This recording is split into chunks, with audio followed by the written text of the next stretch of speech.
tengah euforia turnamen Indonesia Masters, kabar duka menghampiri dunia bulu tangkis tanah air. Legenda badminton Indonesia Ferawati Fajrin meninggal dunia setelah berjuang melawan kanker paru-paru yang dideritanya. Juara dunia bulu tangkis 1980 ini mengebuskan nafas terakhirnya di Rumah Sakit Darmais, Jakarta Barat pukul 7 pagi tadi. Jenazah kemudian dibawa ke rumah duka di Cipayung, Jakarta Timur dan dimakamkan di TPU Tanah Kusir.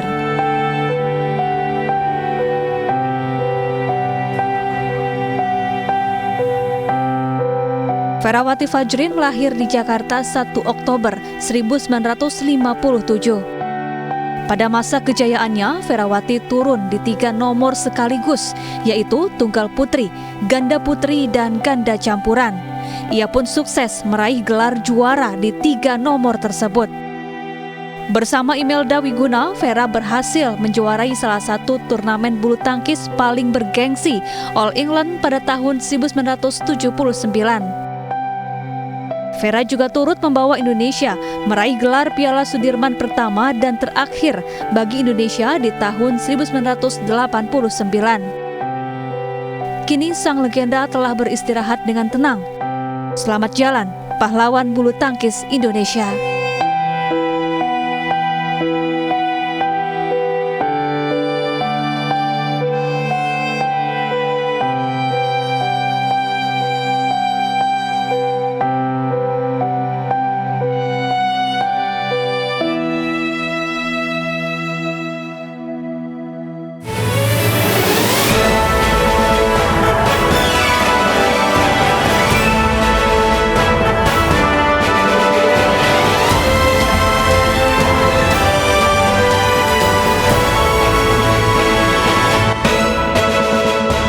Terpidana kasus penganiayaan Bahar bin Smith hari ini bebas.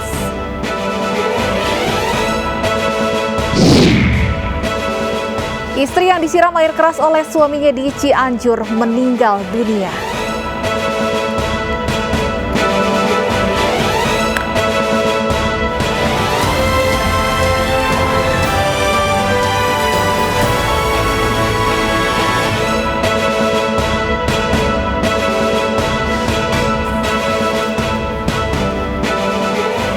Selamat sore pemirsa, demikian tadi berita pilihan iNews Sore bersama saya Stefani Patricia. Kita awali iNews Sore dengan informasi sebuah rumah makan di Denpasar, Bali hangus terbakar. Kebakaran terjadi saat rumah makan tutup ditinggal pemiliknya merayakan Hari Raya Kuningan.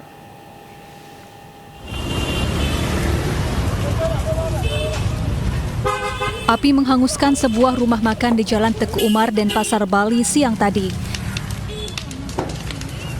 Kebakaran terjadi saat rumah makan tutup karena pemilik sedang merayakan Hari Raya Kuningan.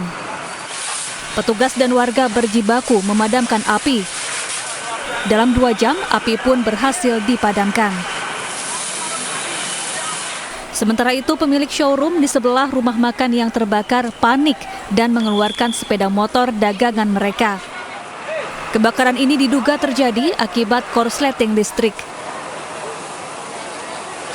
Oh, tadi ada datang api besar, kami mendeponir dia, kami potong lidah apinya sehingga tidak terkena di kontra Yamaha, ya kan? Karena kami lihat tadi ini saja biar jadi korban, jangan sampai terjadi korban yang lain. Makanya saya perintahkan kepada anggota untuk memutus lidah api sehingga tidak menimbulkan kebakaran yang baru.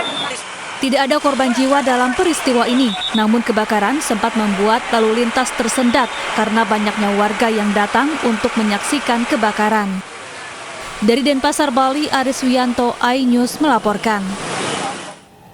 Bahar bin Smith akhirnya bebas setelah menjalani hukuman di lapas khusus kelas 2A Gunung Sindur, Bogor, Jawa Barat. Bahar dijemput kuasa hukumnya pagi tadi usai menjalani salat subuh.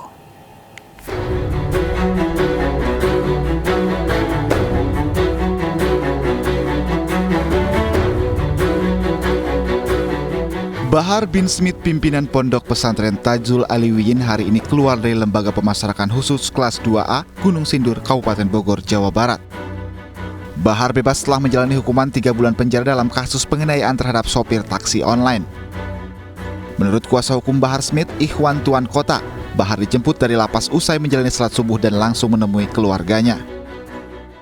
Dan beliau saat ini sedang di satu tempat berkumpul dengan keluarga, bercengkrama untuk kemudian kangen-kangenan, dan ucapan terima kasih untuk seluruh jajaran Lapas Gunung Sindur dan umat Islam Indonesia yang selama ini sudah membantu, mendoakan beliau, mendukung beliau agar beliau bebas hari ini. Dalam kasus penganiayaan terhadap sopir taksi online, vonis hakim lebih rendah dibandingkan tuntutan jaksa penuntut umum yang menuntut 5 bulan penjara. Sebelumnya Bahar juga dihukum penjara 3 tahun dalam kasus penganiayaan terhadap 2 remaja pada tahun 2019. Selama menjalani hukuman, Bahar total mendapat remisi sebanyak 4 bulan. Dari Bogor, Jawa Barat, Wildan Hidayat, iNews melaporkan. Majelis Ulama Indonesia DKI Jakarta membentuk pasukan siber alias Cyber Army untuk melawan buzzer yang menyerang ulama dan Gubernur DKI Jakarta Anies Baswedan. Langkah ini pun memicu tudingan miring terkait dana hibah Pemprov DKI sebesar 10,6 miliar rupiah kepada MUI DKI Jakarta.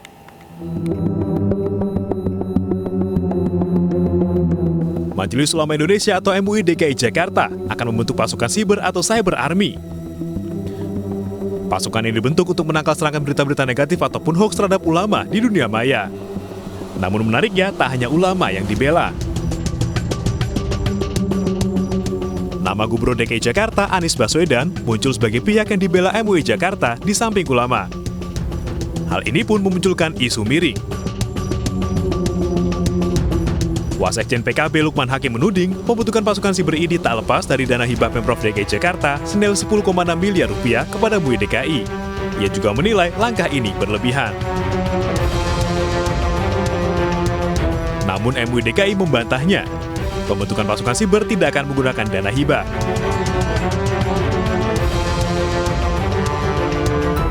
Ketua Umum MUI DKI Jakarta, Munahar Mukhtar juga menyatakan tidak akan menganulir keputusan pembentukan pasukan siber karena dilakukan untuk membela kebenaran. Gubernur DKI Jakarta Anies Baswedan masih enggan berkomentar terkait hal ini. Sementara dalam kesempatan lain, Wakil Gubernur DKI Jakarta Ahmad Riza Patria menyebut semua organisasi memiliki hak. Sehingga ia menyilahkan organisasi untuk melaksanakan hal-hal yang dinilai baik. Apa yang diyakini, dirasa baik, silakan dikerjakan, dilaksanakan. Ya. Semuanya boleh melaksanakan organisasi, apalagi keagamaan, organisasi kepemudaan, organisasi kemasyarakatan, apapun silakan berkreasi, berinovasi, membuat program-program yang baik kepentingan masyarakat. Termasuk cyber, karena sekarang zaman digital, zaman informasi, zaman media sosial. Pasukan siber bentukan MUI DKI Jakarta nantinya diharapkan mampu melawan buzzer-buzzer di dunia maya yang selama ini kerap menyerang ulama. MUI DKI Jakarta menyatakan langkah ini juga merupakan aplikasi dari salah satu program MUI untuk beramar makruf nahi munkar. Tim iNews melaporkan.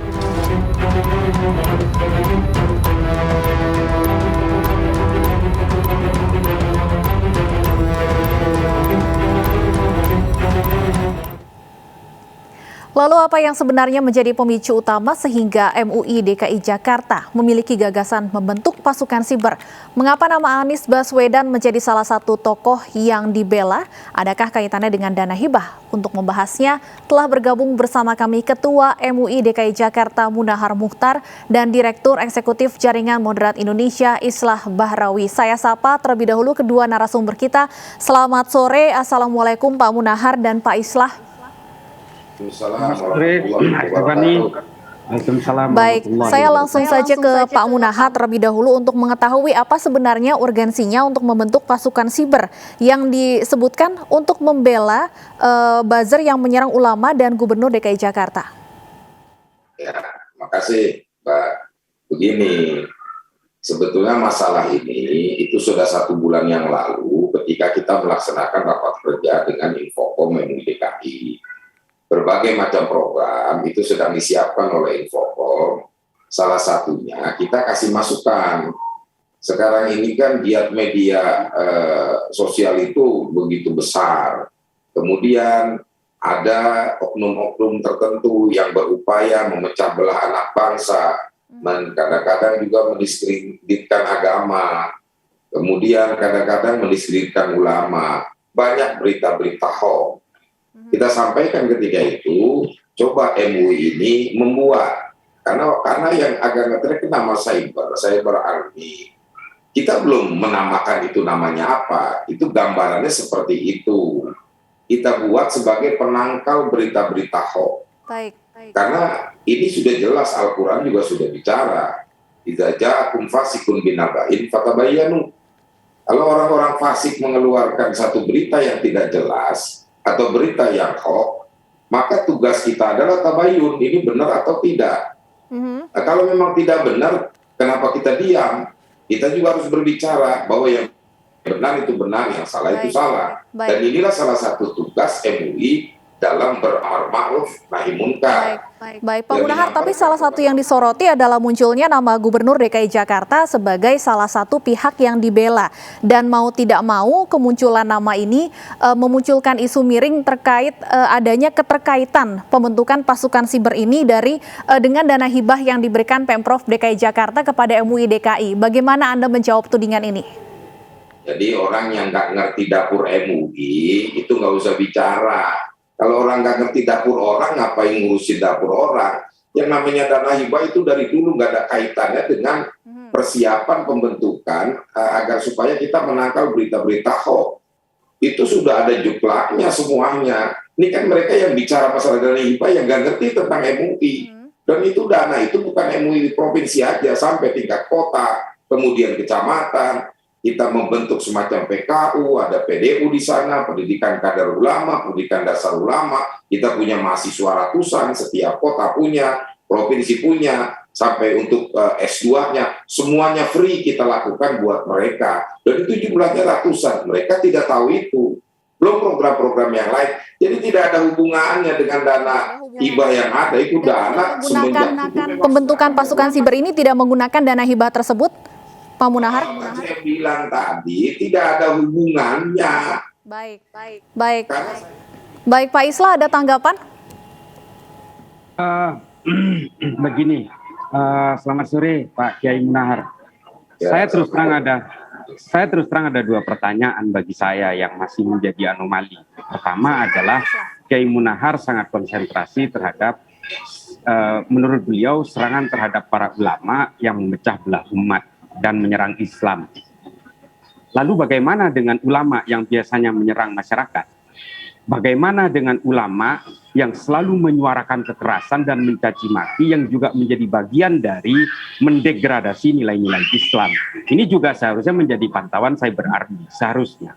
Satu. Yang kedua adalah, lalu bagaimana dengan Anies Baswedan? Mengapa hanya Anies Baswedan? Bukankah di DKI itu bukan hanya Anies Baswedan? Ada juga misalnya Kapolda misalnya, yang juga sering diserang, dicaci maki, diboikot oleh yang mengaku ulama dan sebagainya. Artinya begini, kalau saya lebih concern terhadap cyber army ini tidak hanya one way traffic, tapi juga two way traffic. Kalau saya lebih setuju begitu. Artinya kalau memang MUI betul-betul ingin membentuk cyber army, ini seharusnya berlaku untuk semua, membela ulama yang juga yang didegradasi oleh masyarakat, juga membela masyarakat yang didegradasi oleh ulama. Karena terus terang definisi ulama ini sangat lebar kan Pak Kiai. Artinya jangan terlalu dipersempit seolah-olah kalau ulama ini pasti ulama yang baik, lurus. Ada juga ulama su, kita tahu itu. Nah kemudian berikutnya adalah saya sangat setuju kalau ada cyber army terhadap mereka yang berusaha menyerang Islam misalnya. Saya sangat setuju. Saya sebagai umat Islam juga sangat setuju. Saya ingin Islam ini menjaga daya tariknya, bukan hanya penuh dengan kekerasan, caci maki dan sebagainya. Dan juga jauhkan agama Islam ini dari politisasi agama, karena ini akan menjauhkan Islam daya tariknya juga. Saya sangat sepakat itu. Baik, Pak Munahar silakan langsung dijawab harapannya bahwa pembentukan cyber army ini tidak hanya satu arah membela ulama, tapi dua arah juga membela masyarakat yang mungkin didegradasi oleh adanya pernyataan-pernyataan yang kontroversial dari para ulama. Ya, makasih Pak Islah, masukannya bagus. Dan memang niat kita sebetulnya begitu. Ini kan kita baru rencana. Nanti kita punya program-program tertentu bagaimana agar supaya berita-berita hoax ini tidak menjadikan masyarakat ini resah dan lain sebagainya. Dan sekali lagi, yang kita angkat sebetulnya bukan Pak Anies saja. Itu cuma sekedar satu contoh ketika itu kita sampaikan. Siapapun tokoh di Jakarta ini yang melakukan satu kebaikan buat maslahat warga Jakarta dan Jakarta, kenapa kita diam? Kita pun siap bekerja sama. Siapapun dia, siapapun tokoh itu, selama membawa kemaslahatan buat Jakarta dan warga Jakarta, maka MUI DKI Jakarta siap untuk bekerja sama kepada siapapun juga orangnya. Baik, kita akan tunggu seperti apa nantinya pembentukan pasukan Cyber Army oleh MUI DKI Jakarta ini. Terima kasih Pak Munahar dan Pak Islah sudah bergabung bersama kami di Aini Sore. Pemirsa, 2 orang tewas dalam kecelakaan antara minibus dengan 3 sepeda motor di Sumedang, Jawa Barat. Aini Sore akan kembali sesaat lagi.